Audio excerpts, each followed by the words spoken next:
لله رب العالمين والعاقبة للمتقين والصلاة والسلام على رسوله الأجمعين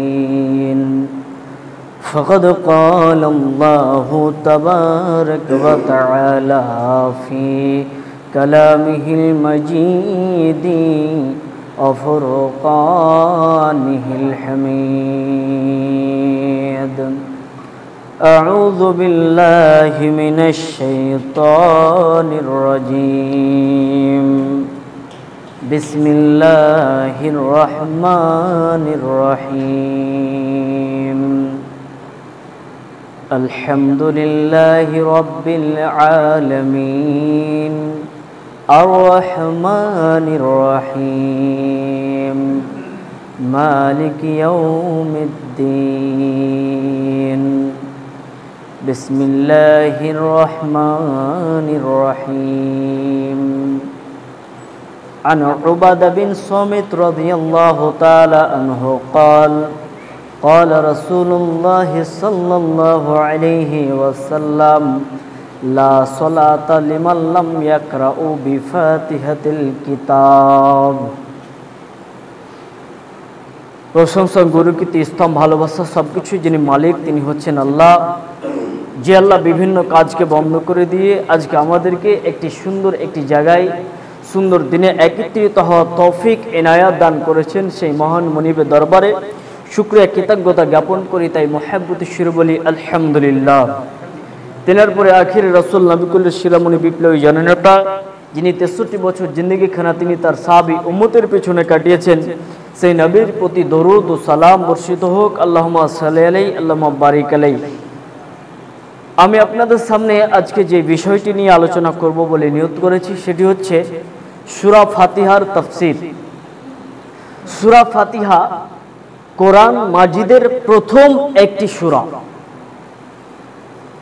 পৃথিবীতে যত প্রকারের সালাত রয়েছে প্রত্যেক সালাতে আমরা সূরা ফাতিহা পড়ে থাকি। 5 ওয়াক্তের সালাতে সূরা ফাতিহা, সুন্নাত নামাজে সূরা ফাতিহা, বেতের নামাজে সূরা ফাতিহা, নফল নামাজে সূরা ফাতিহা, তাহাজ্জুদের নামাজে সূরা ফাতিহা, তারাবির সালাতে সূরা ফাতিহা, জানাজার নামাজে সূরা ফাতিহা। এক কথায় সালাত পড়তে গেলে আপনাকে সূরা ফাতিহা পড়তেই হবে। এই ব্যাপারে আল্লাহর নবী তিনি বলেন, উবাদা বিন সামিত রাদিয়াল্লাহু তাআলা আনহু তে বর্ণিত যে রাসূল সাল্লাল্লাহু আলাইহি ওয়াসাল্লাম তিনি বলেছেন, লা সালাতা লিমান লাম ইয়াকরাউ বিফাতিহাতিল কিতাব, যে সালাত হবে না সূরা ফাতিহা না পড়লে। তার মানে সূরা ফাতিহা পড়তেই হবে। যদি কেউ জেনে বুঝে যদি বলে যে না আমি সূরা ফাতিহা পড়ব না, তাহলে তার সালাত হবে না। যদিও এই ব্যাপারে 3টি মত রয়েছে, আপনাদেরকে বলছি। তার আগে বলি, সূরা ফাতিহাকে কিন্তু আল্লাহ বিভিন্ন নামে নামকরণ দিয়েছেন। আল্লাহ নবী সূরা ফাতিহার বেশ কিছুগুলি নাম বলেছেন, তবে 14টি নাম এটি হচ্ছে সবথেকে প্রসিদ্ধ মত যে সূরা ফাতিহার 14টি নাম। এবং কিছু কিছু ওলামা বলেছেন না সূরা ফাতিহার 30টি নাম, কেউ বলেছেন না সূরা ফাতিহার 60টি নাম। যাই হোক, সব থেকে যেটা প্রসিদ্ধ মত পাওয়া যায় সেটি হচ্ছে সূরা ফাতিহার নাম হচ্ছে 14টি নাম। কয়েকটি নাম আপনাদেরকে বলি, যেমন সূরা ফাতিহার নাম সূরা ফাতিহা। ফাতিহা মানে হচ্ছে আরম্ভ করা, শুরু করা। কোরআন মাজিদ খুলেই প্রথম আপনি যে সূরাটি পাবেন এই সূরাটির নাম হচ্ছে সূরা ফাতিহা। এর জন্য এই সূরাটির নাম হচ্ছে সূরা ফাতিহা। সূরা ফাতিহাকে বলা হয়েছে শিফা, মানে রোগের প্রতিকার। সূরা ফাতিহাকে বলা হয়েছে রুকিয়া, মানে হচ্ছে ঝাড় ফুকের মন্ত্র। মানে একটা মানুষের কোনো অসুখ হয়েছে, আপনি পানিতে হোক বা ওই লোকটাকে আপনি এমনি ফু দিতে পারেন সূরা ফাতিহা বলে। আবু সাঈদ খুদরি রাদিয়াল্লাহু তাআলা আনহু তিনি একদা একজন ব্যক্তিকে সাপে কেটেছে। তো সাপে কাটা মাত্র লোকটি ছটফট করতে শুরু হয়েছে। তখন আবু সাঈদ খুদরি রাদিয়াল্লাহু তাআলা আনহু তিনি তখন সূরা ফাতিহা পড়ে ওকে ফুঁক দিলেন, লোকটির সঙ্গে সঙ্গে ভালো হয়ে গেল। তখন আল্লাহ রাসূল বলছেন, এ আবু সাঈদ খুদরি, আবু সাঈদ খুদরি বলছেন, এ আবু সাঈদ খুদরি, তুমি কি করে জানলে যে সূরা ফাতিহা পড়ে ফুঁ দিতে হয়? তুমি কি করে জানলে যে সূরা ফাতিহা হচ্ছে রুকিয়া? সূরা ফাতিহা হচ্ছে মন্ত্র, সূরা ফাতিহা হচ্ছে ঝাড় ফুকের মন্ত্র। তাহলে কোনো ব্যক্তি যদি ঝাড়ফুঁক করতে চায় যে আমি কিছু ফু দিব, তাহলে কোরআন মাজিদের আয়াত এবং হাদিসে যে সমস্ত দোয়াগুলি রয়েছে এগুলো দিয়ে সে ফু দিতে পারে। এই ব্যতীত যত প্রকারের মন্ত্র রয়েছে একটাও জায়েজ নাই, সম্পূর্ণ সেগুলো হচ্ছে শিরক।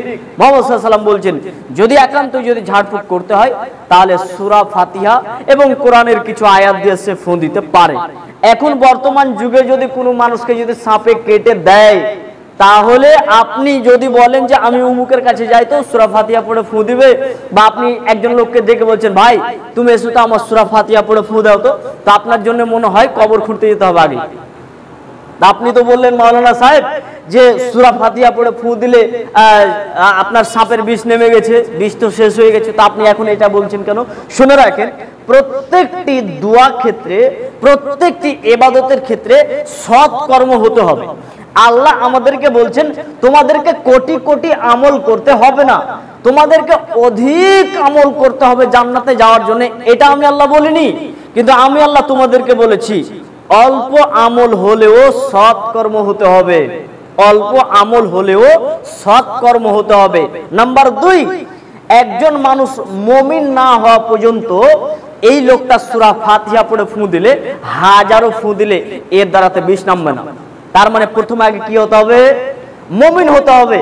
একজন ব্যক্তি মনে করছেন যে খুব লোকটা নামাজি, আপনি তার কাছে চলে গেলেন, দেখবেন যে ভাই সে হয়তো সুদের কারবার রয়েছে তার, এই যদি এখন এর আশা করে যদি আপনি ফু দেন তাহলে তো বিষ উঠে গিয়ে লোকটা শেষ। তাহলে কি করতে হবে? খুব পরেশগার ব্যক্তিকে দেখতে হবে, দেখা যাচ্ছে যে না এই লোকটার কোন রকমের আমরা ভুল ত্রুটি দেখতে পাই না, এই লোকটা খুব ভালো, তাহলে আপনি তার কাছে ভরসা করে আপনি সূরা ফাতিহা পড়ে ফু দিয়ে তার কাছে আপনি বিষ ঝাড়তে পারেন। না হলে সাপে কাটলে আপনাকে সঙ্গে সঙ্গে আপনাকে হসপিটাল দৌড়াতে হবে।